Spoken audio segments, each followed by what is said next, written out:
آج ہم دلیلیں دیتے ہیں، میڈیا سے دلیلیں سنتے ہیں، اسلام تنگ نہیں ہے، تم نے اسلام کے دائرے کو تنگ کر دیا ہے۔ میں ایک ہی بات کہا کرتا ہوں، یہ دلیلیں دینے والے سوچیں کہ رسول خدا کی بیٹی کے پردے کا عالم کیا تھا۔ بس ہمارے لیے وہ نمونہ ہے، وہ کامل اور اکمل نمونہ ہے، اور ہم نے اپنی زندگی اس نمونے کے مطابق گزارنی ہے۔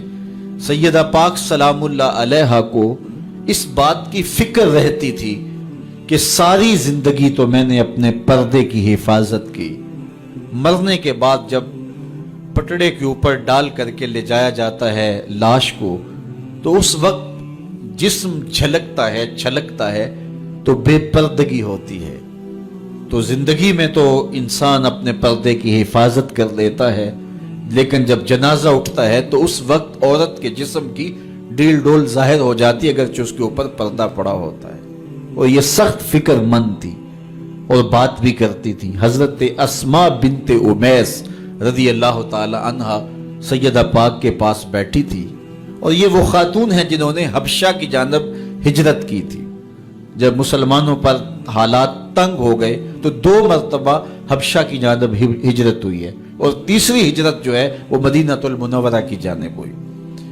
تو حبشہ کی جانب انہوں نے ہجرت کی اور وہاں کچھ وقت گزارا تھا، تو انہوں نے کہا کہ میں نے وہاں ایک منظر دیکھا ہے کہ چارپائی کے چاروں پائے جو ہیں ان کے ساتھ شاخیں باندھی جاتی ہیں، اور شاخیں باندھ کے ان کو پھر آپس میں جوڑ دیا جاتا ہے، اور اس کے اوپر کپڑا ڈال دیا جاتا ہے، وہ ایک ڈولی بن جاتی ہے، اور اس میں عورت کا جنازہ ہوتا ہے۔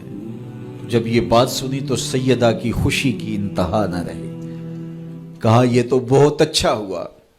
اور سیدہ پاک کا پھر جنازہ پردے کے ایسے ماحول میں اٹھتا ہے، اور رات کی تنہائی میں اٹھتا ہے، اور بہت تھوڑے لوگ جنازے میں شامل ہوتے ہیں۔ اور پھر سیدہ پاک سلام اللہ علیہا کے پردے کا عالم یہ ہے، اہل سیر نے لکھا ہے کل قیامت کے دن جب میدان حشر میں سیدہ تشریف لائیں گی تو 70,000 حوروں کے جلو میں ہوں گی، اور جب گزریں گی تو آواز آئے گی یا اہل الجمع غدوا ابصارکم لأن فاطمہ بنت محمد حتی تمر۔ اے نبیوں، رسولوں، پیغمبروں، اے صالحین، نیکوکاروں، اے حشر کے میدان میں جمع ہونے والے لوگوں، اپنی نظریں نیچی کر لو، محمد کی صاحبزادی گزر رہی ہے۔ تو قیامت کے دن بھی اللہ ان کو یہ اعزاز دے گا، ان کو تکریم دے گا، ان کو عزت نصیب کرے گا۔ تو سیدہ پاک کا نمونہ زندگی ہماری مخدرات اسلام کے لیے، ہماری بیٹیوں کے لیے، بہنوں کے لیے کامل، اکمل اور مکمل نمونہ ہے۔ مزرعہ تسلیم را حاصل بطول، مادرانہ اسوائے کامل بطول۔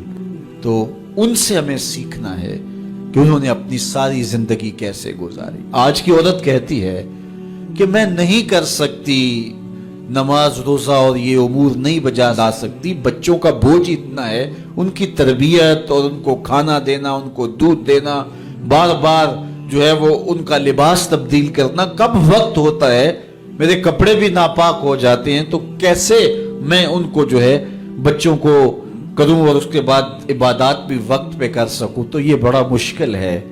وہ حضرت سیدہ کو دیکھیں کہ آپ اپنے کندھوں پہ مشکیزہ بھی اٹھا کے لاتی ہیں، چکی بھی پیستی ہیں، بیٹوں کی تربیت بھی کرتی ہیں، شوہر کی خدمت بھی کرتی ہیں، اور مصلی بچھا کے جب کھڑی ہوتی ہیں تو ساری رات قیام میں، کبھی رکوع میں، کبھی سجدے میں گزر جاتی ہے، اور پھر کہتی ہیں مالک تیری راتیں اتنی چھوٹی ہیں، تیری بندی کا ذوق بندگی ہی پورا نہیں ہوتا، ایک تو رات اتنی لمبی بنا دے جی بھر کے تجھے سجدہ ہی کر سکوں۔ تو انہیں شکوہ رہتا ہے کہ راتیں اتنی چھوٹی ہیں اور میرا ذوق بندگی ہی پورا نہیں ہوتا۔ سارا دن روزے سے گزرتا ہے، رات قیام میں، رکوع اور سجود میں گزرتی ہے، اور بیٹوں کی تربیت کی تو وہ کائنات نے ایسی تربیت کا جوہر نہیں دیکھا ہے جو سیدہ فاطمہ کے گھر میں پلنے والے بچوں میں تربیت کا رنگ نظر آیا، کہ انہوں نے اپنا خون دے دیا لیکن دین کی آن پہ آنچ نہیں آنے دی۔ تو ان کی زندگی ہمارے لیے، ہماری مخدرات اسلام کے لیے، بہنوں، بیٹی اور ماؤں کے لیے کامل اکمل نمونہ ہے۔ میری بہن میری بیٹی تو مغرب کی ٹینو نہیں ہے، تو مشرق کی بیٹی ہے، تو کوئی دیا نہیں ہے کہ جس کو جو چاہے اٹھا کے لے جائے، تو گھر کی رونق ہے، عزت ہے، آبرو ہے، تو سمٹ جائے گی تو معاشرہ پھیل جائے گا۔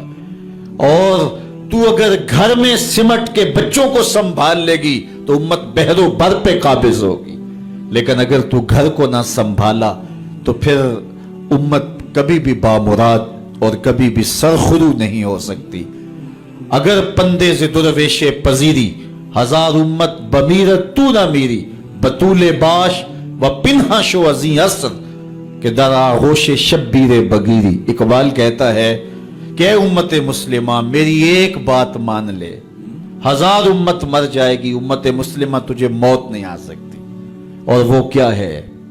اللہ اکبر، بطول باش، قوم کی بہن سے، بیٹی سے، ماں سے مخاطب ہو کے اقبال بولتے ہیں بطول باش، بطول بن جا، وہ پنہا شو ازیں اثر، اور زمانے کی آنکھ سے پوشیدہ ہو جا، پھر در آغوش تو شبیر بگیری، پھر تیری آغوش میں بھی حسین ابن علی کے جانشین پرورش پائیں گے۔ تو اپنے آپ کو سمیٹ کے اس کردار کے سانچے میں ڈال لیا جائے۔ عورت کا دائرہ کار گھر ہے، چار دیواری ہے، اور اس چار دیواری کے ماحول کو آسودہ رکھے۔ وہ باہر نکل کر کے جو ہے وہ گھر کی ذمہ داریوں سے دستبردار نہ ہو۔ یہ ذمہ داریاں مرد کی ہیں کہ وہ باہر نکلے اور ضروریات کو فراہم کرے۔ عورت کی ذمہ داری چار دیواری کی ہے، اس چار دیواری کو رونق بخشے اور تربیت پر نئی نسل کو بہتر بنانے کے لیے اپنی ساری صلاحیتیں صرف کر دے۔ ساری زندگی میں ایک اس کا بچہ بھی اگر قوم کو مل گیا تو قوم کی تقدیر بدل دے گا۔ مائی راستی ہیں یا ام الخیر ہیں، انہوں نے ایک بچے کی تربیت کی، آج مائیں کیوں نہیں کر سکتی؟ بابا فرید کی ماں بیٹے کے مزاج کو سمجھتی ہیں کہ یہ شکر کو بہت پسند کرتا ہے، تو شکر کی پڑیا مسلح کے نیچے رکھ دیتی ہے، اور بیٹا مسلح اٹھاتا ہے تو نیچے شکر کی پڑیا ملتی ہے، روز ڈیوٹی دیتی ہیں، اور بیٹا شوق سے نماز پڑھتا ہے، بعض میں شکر کی پڑیا بھی ملے گی۔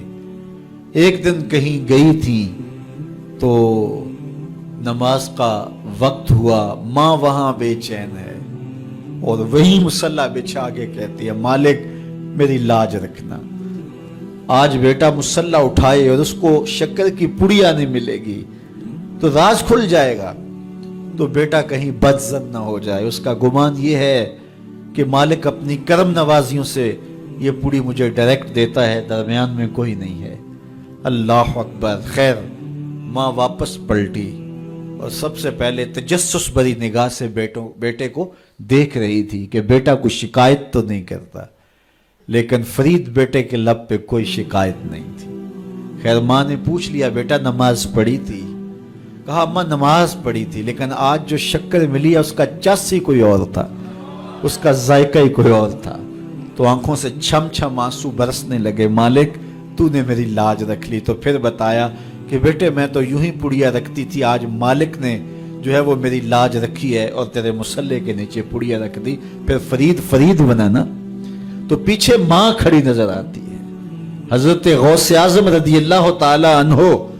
اگر غوث اعظم ہے تو ان کے جبے میں 40 دینار ماں سی رہی تھی نا، اور ساتھ نصیحت کر رہی تھی کہ بیٹا جو بھی ہو جھوٹ نہیں بولنا ہے۔ پھر ڈاکوؤں کو بتا رہے ہیں کہ 40 درہم تو میرے پاس بھی ہیں۔ تو ڈاکو کہتے ہیں عجیب کہانی ہے، بھلا کو ڈاکو کو بھی پیسے بتایا کرتا ہے۔ کہا میری ماں نے کہا تھا جھوٹ نہیں بولنا، جو بھی ہو جائے لیکن جھوٹ نہیں بولوں گا۔ اب ڈاکو شرمندہ ہو کے بولتے ہیں یہ ماں سے جھوٹ نہیں بولتا، ہم رب کا حکم نہیں مانتے۔ اور یہ پہلے لوگ تھے جو حضرت غوث اعظم کے ہاتھ پہ جو ہے وہ توبہ کرنے والے تھے۔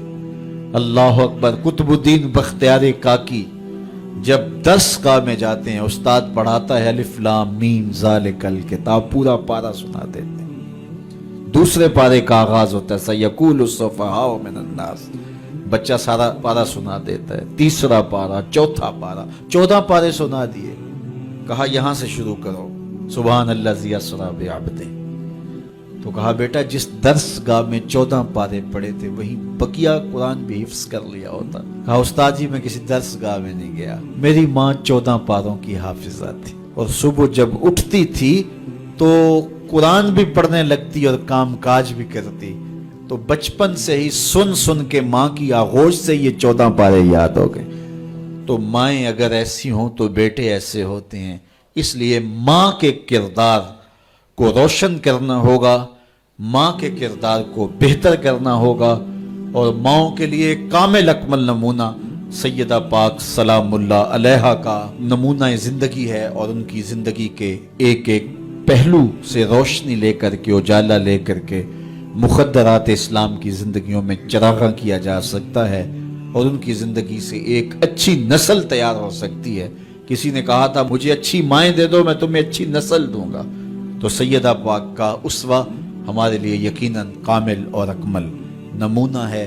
اللہ تعالیٰ ان کے نقوش پاک کی برکتیں اور ان کے وجود سے وابستہ رحمتیں ہماری ماؤں, بہنوں اور بیٹیوں کو نصیب فرمائے. اور آج کی اس مجلس میں ہم ان کی وساطت سے اللہ کی بارگاہ میں دعا کرتے ہیں, اے اللہ حیا سوز ماحول سے اس امت کو نجات عطا کر دے, اور اس امت کو پھر عظمت پارینہ اور رفتہ عطا کر دے, اور قوم کی بیٹیوں کو اسوہ بطول پہ گامزن کر دے.